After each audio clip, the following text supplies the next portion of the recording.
So I know you didn't the play, but like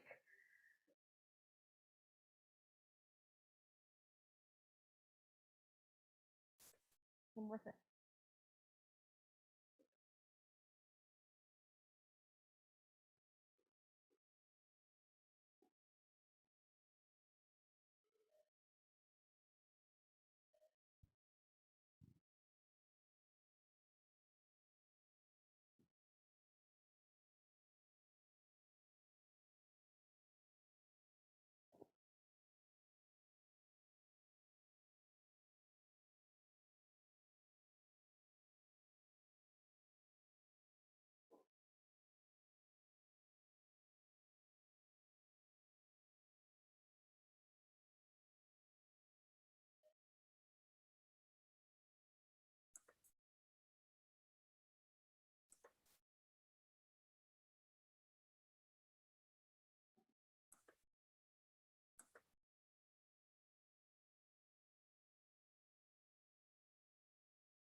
Thank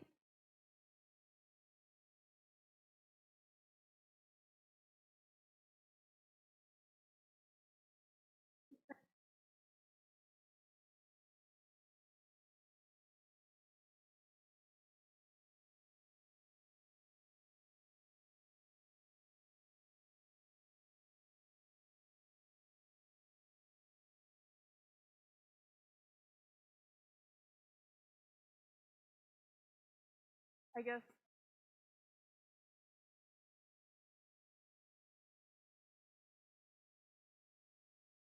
like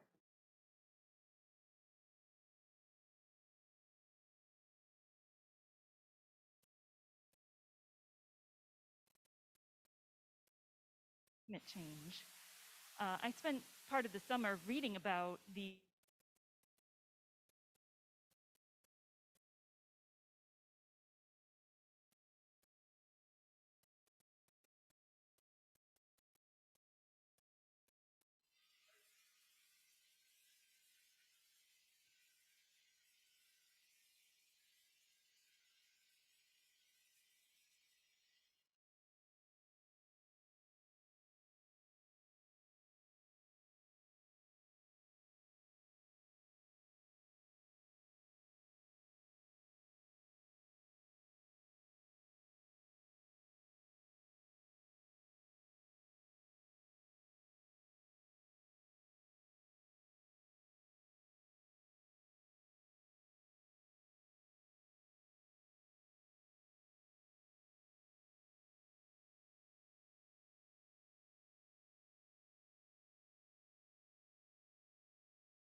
be environmentally friendly, but also to save money for us.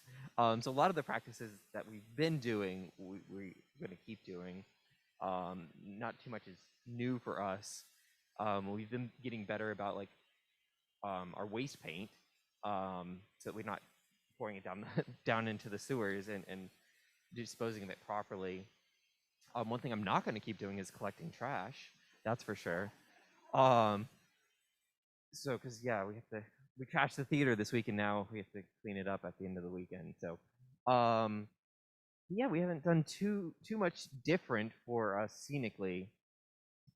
We try and reuse as much as possible. Lighting wise, we still use incandescents because that is the primary source of light for theater. LEDs are making a big headway into that, but LEDs are very expensive for theatrical lighting fixtures. It would require a pretty substantial chunk of money to get us to an all LED rig, but it is something we are working towards. We're just doing it incrementally so that we can be more energy efficient and also reduce the amount of heat that we're producing as well. So, yeah, that's kind of it. We wanted to make sure also that if people in the audience had questions, that we can give you time as well. I also just want to say our dramaturgs this season, as well as having a display out in front of the lobby, if you go to sutheaterclimatechange.com, you will see more of our research about this production and all of the productions this season, including more detailed research. So that being said, are there any questions from the audience? Anybody with a hand raised? I will try to bring the microphone up. Otherwise, we have a few more questions planned on our end, if not. Since you love going to a talk back, now the pressure's on you.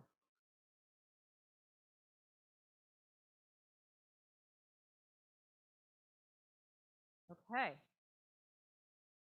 Yeah. Oh, welcome to theater, where a theater person knows.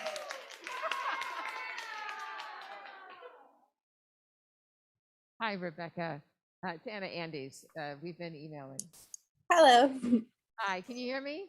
Yes, it was cut out a little bit at the beginning, but it's good now. Okay, all right.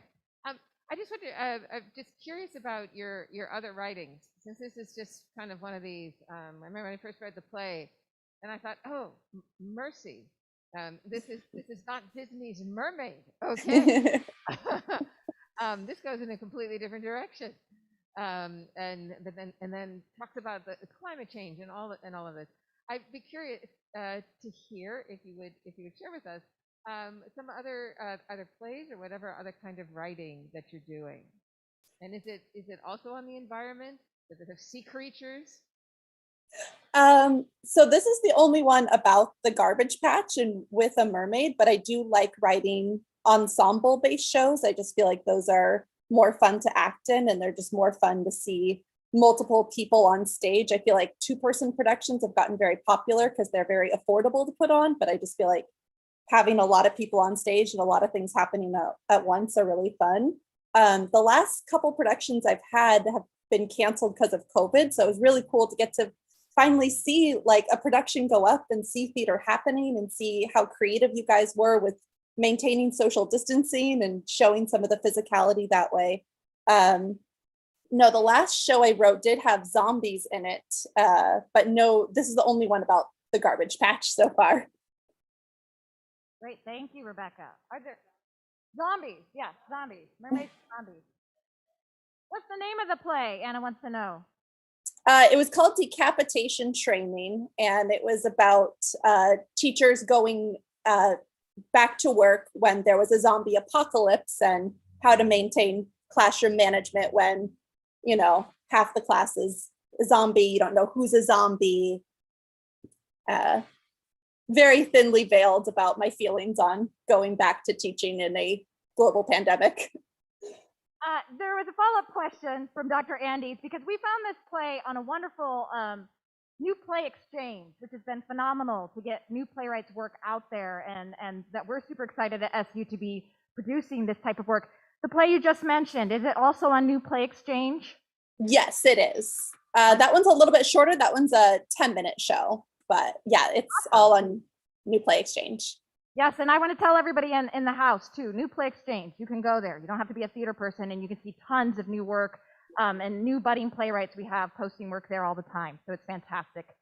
And if there's any playwrights in the audience, it's a very cheap membership for a year. I think it's like $10 or $12, and you can like post things, and then people can discover your work. They sometimes have like competitions or things you can enter your work in. I will also say Dr. Tian over here has her plays on New Play Exchange as well. Yes, I posted a couple of that we did last year. I posted them up on New Play Exchange just to, share the work, and yeah, if it can get out, it can get out. Always good. Any questions else from the house? Any other brave souls? Actors.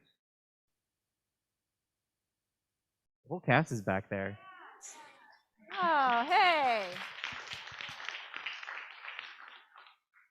Do you have questions for the playwright?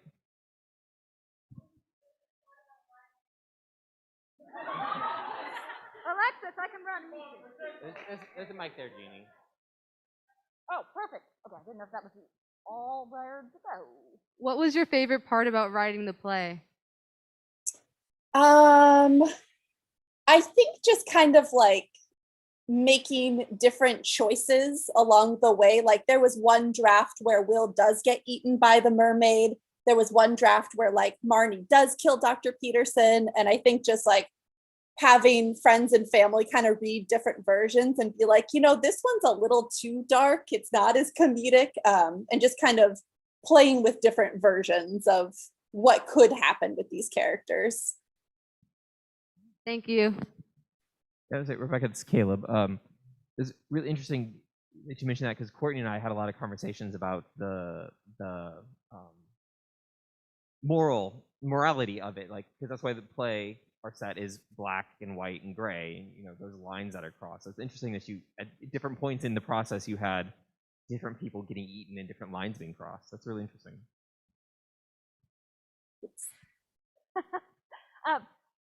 Anybody else? Questions?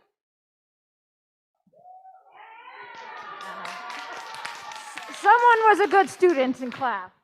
Well, no, just to follow up with Caleb, because remember when I first read it, it was, after all the bit about the finding out that mermaids again are these ravenous creatures.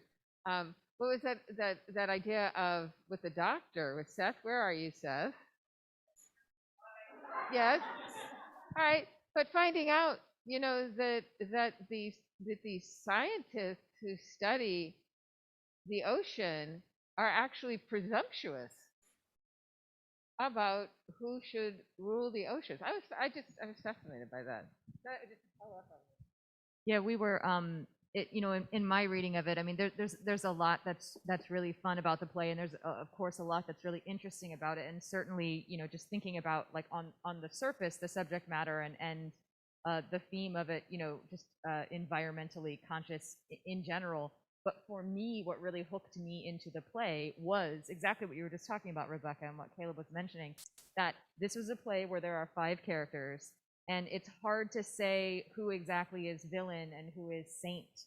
And so I think, as you go through, that's what I love about it. And I think it's a hallmark of a good play is when you have really complex characters. This isn't a melodrama. There's not the hero in the white hat, and there's not the villain, twirling their mustache. Because the fact of the matter is, as Rebecca was saying, like, we live in a society where people are having a hard time with even the incremental changes. It's important that we as people, theater, what I think theater does best, when it succeeds, what it does is it starts a conversation.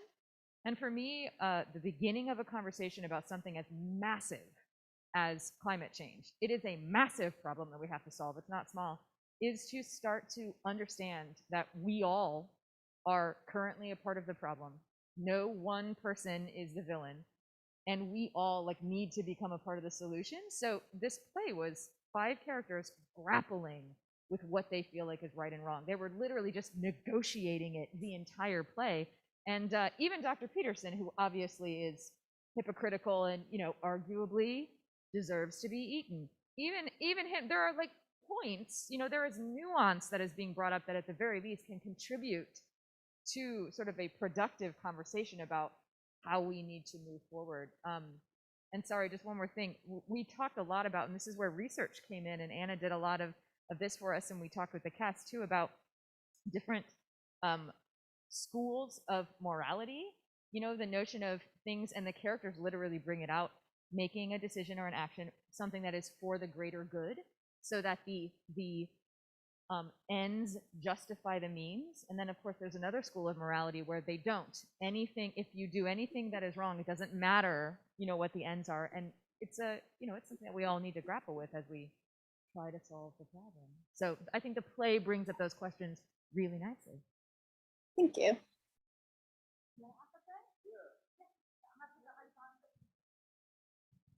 I wanted to ask Rebecca a question. I loved the play, really enjoyed the difference from the usual climate change narrative. And I was just wondering if you could talk a little bit about your choices on two levels. One, why choose the Great Garbage Patch, which is so vast at one scale and so microscopic at the other scale? It's in other words, it's not at the human scale, and yet you're doing theater about it. And the other question is, why did you choose humor and satire and zaniness and fun as opposed to the usual approach, which is serious and doom and gloom and apocalypse? Thanks. I think it's a lot harder to get people to listen when you're always doom and gloom. I think a lot of people, when they hear about issues in the environment, they just like think of like cutting back and like inconvenience. So they don't want to listen, or it's too stressful, like thinking, oh my gosh, is there going to be a world in 50 years? Or like we all going to like be fighting for water? So I think comedy is a good way to draw people in. The best like playwriting advice I ever got was like, give your audience cookies. Like you can draw them, like lure them over to your message, but drop little like cookies like Hansel and Gretel to like keep them going on this journey with you. So that's kind of why. And also comedy is just more fun to write. I think like sitting down to write a very heavy piece is like also just more emotionally draining as a playwright. So that's kind of why I went with comedy. And the Garbage Patch, I just feel like a lot of people just don't know about it because it is far away. Like I think I saw like a Family Guy episode where they kind of like Stewie and Brian go to the garbage patch, and I'm like, that might be the only exposure some people know about, and they might just think that was a one-off episode of Family Guy. Like it needs to be more of the conversation, because I think global warming gets a lot of attention. I feel like single-use plastics and the Garbage Patch are a little like, oh no, that's terrible, and then people kind of forget and move on. Great, thank you. I think I see one other question there. Yeah, go ahead, Logan. Hi, I have a question for Rebecca. So the cast has an ongoing feud going on, and we want to know, what is your opinions on WALL-E the movie? I love WALL-E. I think like the WALL-E criticism now is that it's kind of fat phobic and like is not the best for showing a variety of like body images. So like there's probably some problematic things there, but I think that was a good movie. You draw people in with a cute little robot, and like you make a cute little love story with robots, but you also kind of like show some problems that could be there in the future. So yeah, I liked WALL-E. A little problematic with the fat I'm phobia, gonna call but that. That's right. We're gonna put that solidly in the category of another win for WALL-E right there. We have it's a yeah, I know. We've got a couple. Wait, I'm so curious. What are the anti-WALL-E people like? What's the feud there? That's what I wonder too. Is it too gloomy for some people? Like, Well, Chloe's coming. This Oh, is Chloe. Chloe has more of an opinion. Chloe, our stage manager. I just hate it. Like, it's not like the worst movie in the world. It's just like when you think of like all of the Pixar movies. It's like WALL-E. Like the worst. no, it's the worst Pixar movie. Yeah. But did you guys see the little WALL-E Funko Pop on the wall? Love that. This is why I'm careful of asking actors to talk backs. For sake of time, I want to thank our panelists here, our playwright, our director, and our wonderful designers. Can we give them a round of applause? Just a fantastic team here. And I want to remind everybody, our whole season is about climate change. Oh, we have one question here, so we got one last question here. But do come back. Far Away and Escaped Alone is coming up. Okay. I have a question too, Dee Dee. I'm gonna say we'll take one. We'll take one. Sake of time. Sake of time. Is this one on? Okay. Well, hi, my name's Molly. I'm the sound guy. Nice to meet you. My question was, after everything, in the very last page, when Marnie leaves, they say, like, oh, you know, there's a body here. The Institute will cover that up. What was Marnie's story to the Institute that she had to explain the missing mermaid and dead professor? Did she tell them that the mermaid wheeled herself down the stairs, or? Yeah, I kind of just left that a little open. But I do think the Institute does not want their mission to be discovered. So I think if they have to sacrifice Dr. Peterson to keep up the secrecy, they're going to sacrifice Dr. Peterson. I don't think they really everyone's a family at this corporation. They're killers. Fair enough. Thank you. Great. Well, thank you, everyone. We appreciate you coming to attend the play and staying for the talk back. Come back for Far Away and Escaped Alone in October. Thank you.